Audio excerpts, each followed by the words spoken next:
எனக்கு அன்பான சகோதர சகோதரிகளுக்கு ஆண்டவராகிய இயேசு கிறிஸ்துவின் இனிய நாமத்தில் நல்வாழ்த்துதலையும் வணக்கத்தையும் தெரிவித்துக் கொள்கிறேன். காலைதோறும் கர்த்தருடைய வார்த்தை என்ற தலைப்பில் நாம் வேத வசனங்களை தியானித்து வருகிறோம். இன்றைக்கு தியானத்திற்கு எடுத்துக்கொண்ட வேத வசனம் எபேசியர் 1:7 இவருடைய இரத்தத்தினாலே பாவ மன்னிப்பாகிய மீட்பு இவருக்குள் நமக்கு உண்டாகியிருக்கிறது. சிறைவாசம் அனுபவித்துக் கொண்டிருக்கும் ஒரு கைதிக்கு விடுதலை எனும் மீட்பு அவசியம்.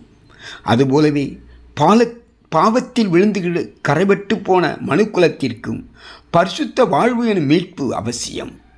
இந்த மீட்புக்கு கிறிஸ்துவின் பரிசுத்த இரத்தம் ஒன்றே பரிகாரம். பாவத்தின் சம்பளம் மரணம். இத்தண்டனையிலிருந்து நாம் மீட்கப்படுவதற்கு நமது பாவங்கள் மன்னிக்கப்பட வேண்டும். அதற்கு இரத்தம் சிந்தப்பட வேண்டும். பழைய ஏற்பாட்டு காலத்தில் பாவ மன்னிப்பிற்காக பழுதற்ற ஆட்டையோ அல்லது மாட்டையோ பலியிட்டு பாவ நிவாரணம் பெற்றார்கள். ஆண்டவராகிய இயேசு கிறிஸ்து இந்த பூமியில் பிறந்து பாவமில்லாமல் வாழ்ந்து நமது பாவங்களை ஏற்றுக்கொண்டு நமக்காக பாவ நிவாரண பலியாக தமது பரிசுத்த இரத்தத்தை சிந்தி சிலுவையில் மரித்தார். அதனாலே நாம் மீட்கப்பட்டிருக்கிறோம். அவருக்குள் அவருடைய இரத்தத்தினாலே பாவ மன்னிப்பாகிய மீட்பு நமக்கு உண்டாகியிருக்கிறது. மேலும் கிறிஸ்து தம்முடைய சொந்த இரத்தத்தினாலே ஒரே தரம் மகா பரிசுத்த ஸ்தலத்திலே பிரவேசித்து நித்திய மீட்பை நமக்கு உண்டாக்கினார். நித்திய மீட்பு என்பது இனி நமக்கு பாவத்தில் அடிமைத்தனம் இல்லை, நித்திய வாழ்வு நிச்சயம் உண்டு என்றும் உறுதிப்படுத்துகிறது. அவர் சிலுவையில் சிந்தின இரத்தத்தினாலே சமாதானத்தை உண்டாக்கி பூலோகத்தில் உள்ளவைகள் பரலோகத்தில் உள்ளவைகள் யாவையும் அவர் மூலமாய் நமக்கு ஒப்புரவாக்கி கொடுத்தார். அவருக்கு அது பிரியமாயிருந்தது. நாம் இயேசு கிறிஸ்து மூலமாய் தேவனோடு ஒப்புரவாகுகிறோம்.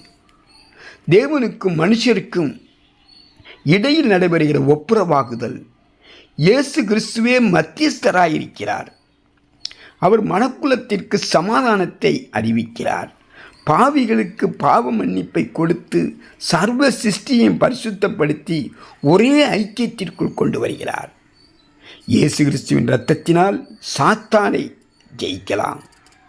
வெளிப்படுத்தின விசேஷம் 12:11 மரணம் நேரிடுகிறதா இருந்தாலும் அதற்கு தப்பும்படி தங்கள் ஜீவனையும் பாராமல் ஆட்டுக்குட்டியின் இரத்தத்தினாலும் தங்கள் சாட்சியின் வசனத்தினாலும் அவரை ஜெயித்தார்கள் என்று எழுதப்பட்டுள்ளது.